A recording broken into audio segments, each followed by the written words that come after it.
aadan maxamed nuur aadan sarunsoor oo ah gudoomiye ku-xigeenka golaha badbaadada koonfur galbeed Soomaali ahna kusimaha gudoomiyaha ayaa maanta soo gaaray magaalada Baydhabo oo xarun ku meel gaar ah koonfur galbeed Soomaali kadib markii uu safaro shaqo ku joogay magaalada Muqdisho isagoona kulamo halkaasi kula soo qaatay mas'uuliyiin ka tirsan dawladda federaalka Soomaaliya. garoonka diyaaradaha magaalada Baydhabo ayaa waxaa ku soo dhaweeyay mas'uuliyiin ka tirsan golaha iyo shacabka magaalada oo u diyaarsanaa soo dhaweyntiisa. intaasi kadib waxa uu gudoomiyaha saxaafadda kula hadlay xafiiskiisa asigoona ka warbixiyay safarkiisa iyo kulamo uu la soo qaatay mas'uuliyiin ka tirsan dawladda dhexe. waxa uu sidoo kale aadan sarunsoor gudoomiye ku-xigeenka golaha badbaadada koonfur galbeed waxa uu sheegay in gool ahaan ay ka mid noqon doonaan doorashada la filayo in magaalada Baydhabo ay ka dhacdo 17 November ee sanadkan isagoona sheegay inay la tartami doonaan madaxweynaha hadda xilka ka sii dagaya ee Shariif Xasan Sheekh Aadan oo asna doonayo in mar kale u soo tartamo xilka koonfur galbeed.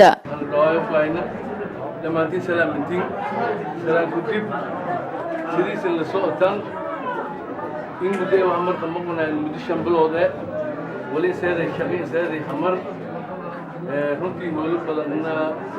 bilaha gobol dawladda federaalka kulmo badan weedani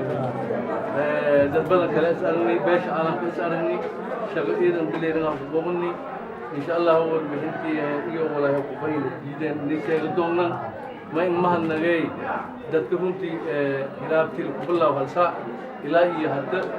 من بنان النتاج الناي أنا رواية كنتي غيرين نجرين كنتي إن أو ولي بدك هتبلي نجان أو هن لا قوبكر نجان ما يولي هالساعة دي إذا سلم إلى الساعة الواحدة تأتى دكتور إذا كمان نجان سادة ولا والبحين أما وعامة أما تلوين تبقى شيء ما دام تتدي على ناين نتيجة bishan dhexdeeda ee Agoosto ayaa la filayaa in magaalada Baydhabo oo xarun ku meel gaar ah koonfur galbeed ay soo gaaraan musharaxiin u tartami doona qabashada kursiga madaxtinimo ee maamul goboleedka koonfur galbeed Soomaaliya. Shukri Ismaaciil Axmed, Ariel TV, Baydhabo.